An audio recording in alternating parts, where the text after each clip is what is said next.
Hello friends, welcome back to my YouTube channel. तर आज आपण बघणार आहोत इमेज वॉटरमार्क कशाप्रकारे सेट करायचा. तर हा आपला टेक मराठीचा लोगो आहे. त्याला आपण इमेज वॉटरमार्क म्हणून सेट करणार आहोत. सिम्पली वर्ड डॉक्युमेंट ओपन करा.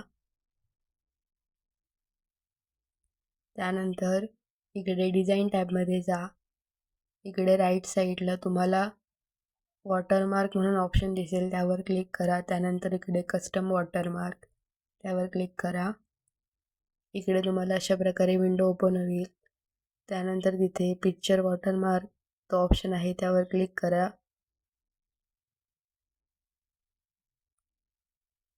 बघू शकता खाली स्केल आणि ते ऑप्शन ओपन झाले. सिम्पली तुम्हाला स्केल पाहिजे असेल तर तशी सिलेक्ट करा. वर्क ऑफलाईनमध्ये तिथे जा. माझी इमेज ऑफलाईन आहे म्हणून मी वर्क ऑफलाईनमध्ये गेली. त्यानंतर तुमची इमेज सिलेक्ट करा. इन्सर्ट केला करा आणि इकडे बघू शकता स्केल तुम्हाला ऑटो किंवा दुसऱ्या प्रकारे सेट करायची तरी देखील करू शकता. बघू शकता वेगवेगळ्या साईज आहेत. नंतर सिंपल अप्लाय करून क्लोज करा. बघू शकता आपला वॉटरमार्क टेक मराठीचा अप्लाय झालेला आहे. आय होप तुम्हाला समजलं असेल. थँक्यू.